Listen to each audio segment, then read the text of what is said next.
Hi everyone, welcome to Core Study Circle, Ravleen this side. So today we'll be discussing a new chapter of class 10th which is some applications of trigonometry. तो इस chapter में हम trigonometry को apply करना देखेंगे कि कैसे हम ट्रिग्नोमेट्रिक फंक्शंस जो चैप्टर 8 में पढ़ चुके हैं, कौन से हैं trigonometric functions, sine, cos, tan, cot, secant, cosecant, इनको अप्लाई करेंगे हम इस चैप्टर में। तो इस चैप्टर में अप्लाई करने से पहले हमें कुछ बेसिक चीज़ें पढ़नी है इसके बारे में। पहला है line of site. Line of site क्या होता है? लाइन ऑफ साइट बेसिकली ये एक ऑब्जर्वर है।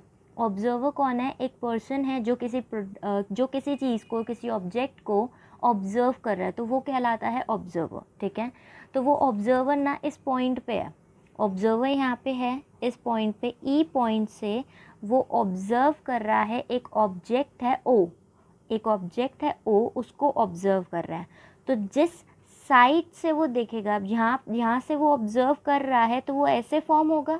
ठीक है, उस ऑब्जेक्ट को जब वो ऑब्जर्व करेगा तो वो जो लाइन फॉर्म होगी उस ऑब्जर्वर और उस ऑब्जेक्ट के बीच में, वो हमारी कहलाती है लाइन ऑफ साइट। ठीक है, एक बार देख लेते हैं क्या लिखा है यहाँ पे। अब when an observer looks from a point ई, जब एक ऑब्जर्वर देखेगा, कहाँ से? पॉइंट ई से देख रहा है वो, एट एन ऑब्जेक्ट, ऑब्जेक्ट को देख रहा है। Then the straight line E O, then जो स्ट्रेट लाइन फॉर्म होगी E O between the I E point में और जो ऑब्जेक्ट है उस पे, उसको कहा जाता है लाइन ऑफ साइट। ठीक है, तो वो लाइन ऑफ साइट कहलाएगी हमारी।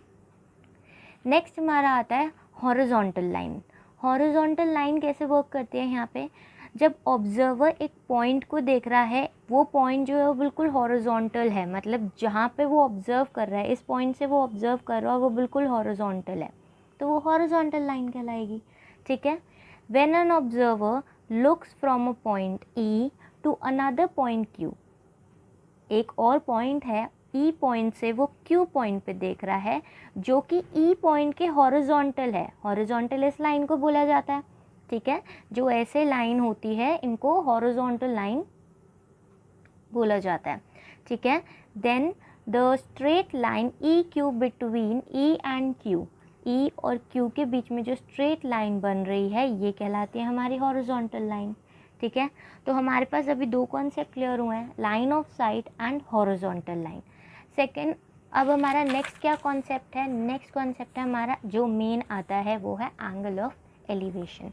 एंगल ऑफ एलिवेशन क्या होता है? देखो, यहाँ पे ऑब्जर्वर खड़ा था, ठीक है, और एक ऑब्जेक्ट है ऊपर, मतलब एक काइट फ्लाई हो रही है, यहाँ पे एक काइट फ्लाई हो रही है। ठीक है, ये हमारी काइट फ्लाई हो रही है, ये इस फॉर्म में मैंने बना दिया। ठीक है, ये हमारी काइट फ्लाई हो रही है, ये ऑब्जर्वर है, अभी ये बिल्कुल ऐसे देख रहा है स्ट्रेट। ओके, ऑब्जर्वर अभी स्ट्रेट देख रहा है, मतलब हॉरिजॉन्टली देख रहा है, एक पॉइंट है क्यू, उसको देख रहा है। ठीक है, जब वो काइट को देखेगा तो उसको अपनी आईज़ को ऊपर करना पड़ेगा, ऑब्जर्व करने के लिए इस तरफ देखना पड़ेगा, राइट। तो इन हॉरिजॉन्टल लाइन और इस लाइन ऑफ साइट यही होगी, जब वो ऑब्जेक्ट को देखेगा ई पॉइंट से, ये ई पॉइंट जहाँ से ऑब्जर्वर ऑब्जर्व कर रहा है to the object is line of sight and the horizontal line is E Q. तो ये तो हमारी हॉरिजॉन्टल लाइन हो गई और ये हमारी हो गई लाइन ऑफ साइट। ठीक है, लाइन ऑफ साइट जो बनी, अब इन दोनों के बीच में एक एंगल फॉर्म हो रहा है, ये हमारा एंगल फॉर्म हो रहा है।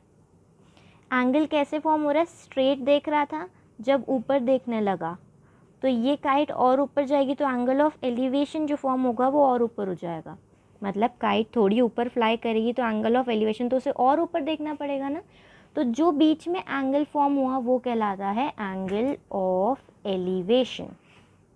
ठीक है, एंगल ऑफ एलिवेशन होता क्या है? When the eye is below the object, object से नीचे है, ऑब्जेक्ट हमारा अब है इसमें, यहाँ पे इस कॉन्सेप्ट में देख लेते हैं अब दोबारा, ओ है object, then the observer has to look up from the point E, E point जहाँ पे वो अभी देख रहा था उससे उसको ऊपर देखना पड़ेगा to the object O. The measure of this rotation from the horizontal line, horizontal line से ऊपर वाली लाइन जो लाइन ऑफ साइट है उनके बीच का जो रोटेशन फॉर्म हुआ, ये रोटेट जो हो रही है लाइन, इसको कहते हैं हम एंगल ऑफ एलिवेशन। यहाँ जो एंगल फॉर्म हुआ वो हमारा होगा एंगल ऑफ एलिवेशन। तो एंगल अभी हमने कौन सा लिया हुआ है, वैल्यू नहीं पता इसलिए हमने थीटा लिया हुआ है, ठीक है। कितने डिग्री का होगा ये वैल्यू होती है, तो ये हमारा अभी वैल्यू नहीं पता कितने डिग्री का, इसलिए हमने थीटा लेट किया हुआ है। तो हमारा एंगल ऑफ एलिवेशन किस में फॉर्म हुआ, horizontal line and line of site के बीच में हमारा फॉर्म होता है एंगल ऑफ एलिवेशन। नेक्स्ट देखते हैं अब हम, नेक्स्ट है हमारा एंगल ऑफ डिप्रेशन। अब एंगल ऑफ डिप्रेशन क्या है, जब ऑब्जर्वर जो है ना, अभी ऑब्जर्वर ग्राउंड पे खड़ा था, एक ऑब्जेक्ट था ऊपर उसको देख रहा था। अब ये भी ज़रूरी नहीं है कि वो ग्राउंड पे ही खड़ा हो, वो बिल्डिंग पे खड़ा होके एक ऊपर वाली ऊंची बिल्डिंग को और देख सकता है। मतलब एक बिल्डिंग है जिसकी हाइट है 5 मीटर, ठीक है, और एक बिल्डिंग है जिसकी हाइट है 8 मीटर। तो ऑब्जर्वर इसकी रूफ पे खड़ा है और इस बिल्डिंग की रूफ को देख रहा है, तो वो कैसे देखेगा, वो ऊपर की तरफ ही देखेगा, ठीक है। और हॉरिजॉन्टल लाइन कैसे फॉर्म होगी, वो यहाँ पे फॉर्म होगी। तो इन दोनों के बीच में जो एंगल बना वो हमारा हो गया एंगल ऑफ एलिवेशन, क्योंकि वो ऊपर की तरफ देख रहा है, ठीक है। अब एंगल ऑफ डिप्रेशन क्या कहता है, एंगल ऑफ डिप्रेशन कहता है कि पर्सन जो है, इंडिविजुअल जो है वो ऊपर है और वो एक ऑब्जेक्ट को देख रहा है वो जो नीचे पड़ा है। क्या हो सकता है इसका एग्जाम्पल, ये देखो, एक बिल्डिंग है,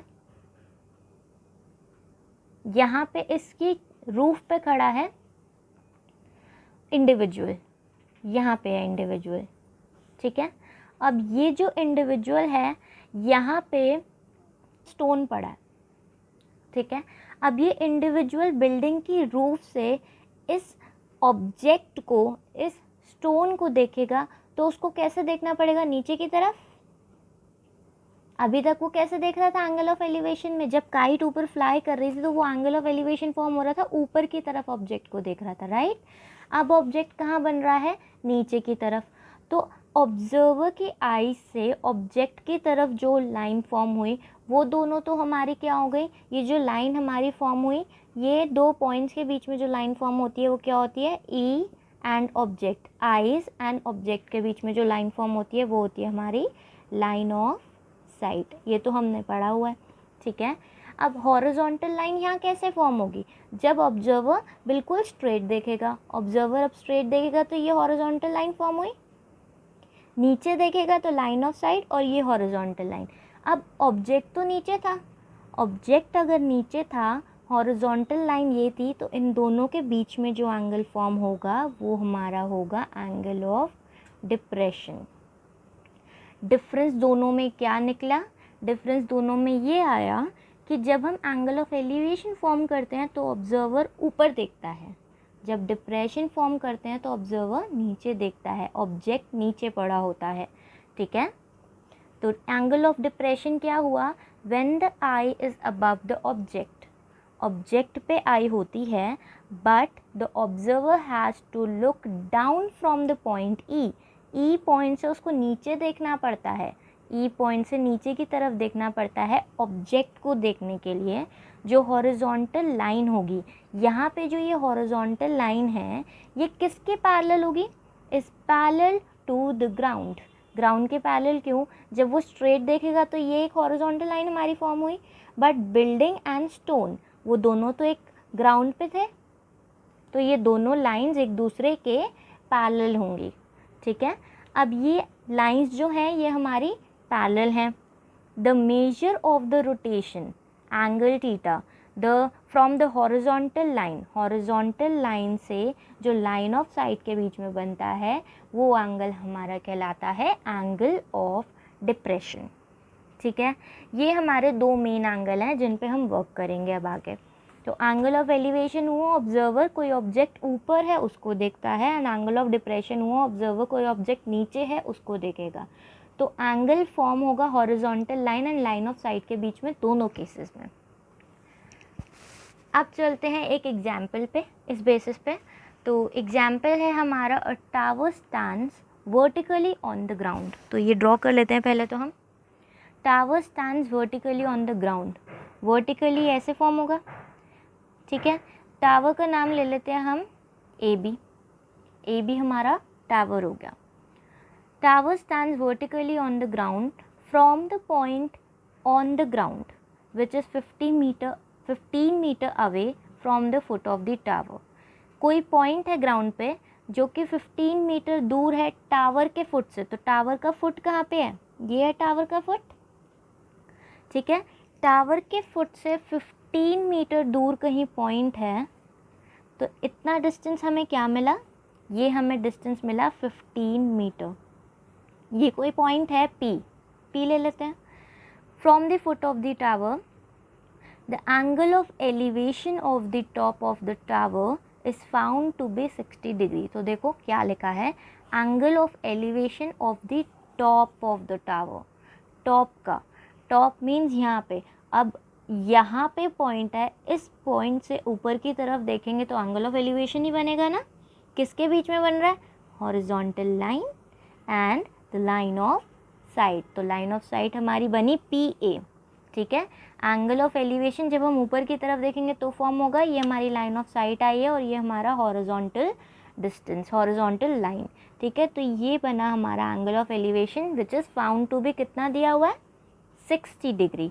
इसकी वैल्यू हमें दी हुई है, जैसे मैंने अभी बताया था ना, यहाँ पे अभी हमें थीटा दिया हुआ था, थीटा दिया हुआ था तो थीटा क्या था, उसकी वैल्यू नहीं थी, बट अब क्वेश्चन में हमें वैल्यू दी हुई है तो हम वो वैल्यू लिख लेंगे, ठीक है।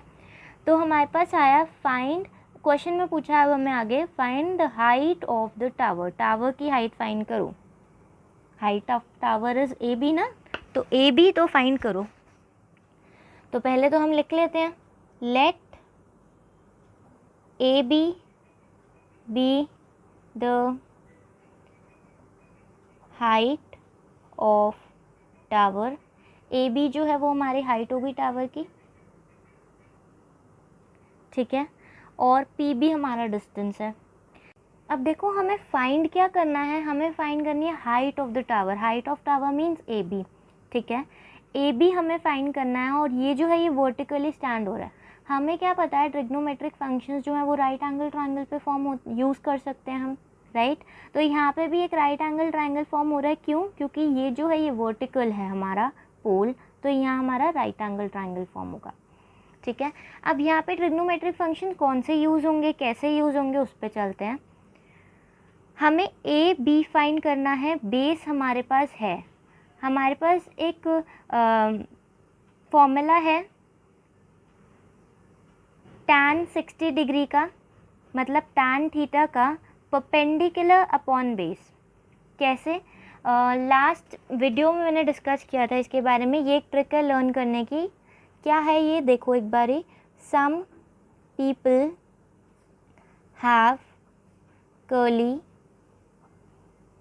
brown hair through proper brushing। यहाँ पे इस लाइन में S जो है वो साइन के लिए यूज़ हो रहा है, C कॉस के लिए एंड T टैन के लिए। ये लाइन अगर लर्न हो जाती है तो इस चैप्टर में कोई दिक्कत नहीं आएगी। और ये ट्रिक समझने के लिए आपको डिस्क्रिप्शन में लिंक दिया हुआ है, आप उसमें जाके ये ट्रिक समझ सकते हैं इजीली, ठीक है। तो हमारे पास ये लाइन है, some people have curly brown hair through proper brushing. जो ये टैन फंक्शन है, टैन फंक्शन का हमारे पास क्या होता है फॉर्मूला, टैन थीटा का फॉर्मूला होता है perpendicular upon base. Tan theta का फॉर्मूला होता है परपेंडिकुलर अपॉन बेस। कैसे आया, T P B, perpendicular upon base. तो perpendicular upon base, perpendicular angle के सामने परपेंडिकुलर बन रहा है, एंगल के सामने बनता है परपेंडिकुलर। क्या है परपेंडिकुलर, ए बी, ठीक है। ए बी अपॉन बेस की वैल्यू है 15, थीटा की वैल्यू कितनी है, एंगल कितने डिग्री का बना है, 60 डिग्री का, तो tan 60 डिग्री, tan 60 डिग्री की वैल्यू क्या होती है, tan 60 डिग्री की वैल्यू होती है √3। ए बी की वैल्यू निकालनी है, मतलब हाइट ऑफ टावर निकालना है। ए बी अपॉन 15, 15 रूट 3 से मल्टीप्लाई हो जाएगा तो ए बी की वैल्यू हमारे पास क्या आ गई, 15 रूट 3 मीटर। ठीक है, हाइट ऑफ टावर हमें मिल चुका है 15 रूट 3 मीटर।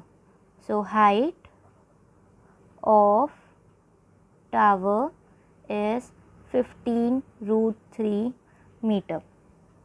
ये जो था ये हमारा बेसिक कॉन्सेप्ट था कि जो हमने एंगल्स पढ़े हैं वो कैसे यूज़ होंगे क्वेश्चन में, कैसे बनाए जाएंगे। ठीक है, आगे के जो क्वेश्चंस हैं वो हम नेक्स्ट वीडियो में डिस्कस करेंगे इसके। एंड अगर आपको इस वीडियो से ये कॉन्सेप्ट समझ आया हो तो लाइक करना मत भूलना। Thank you.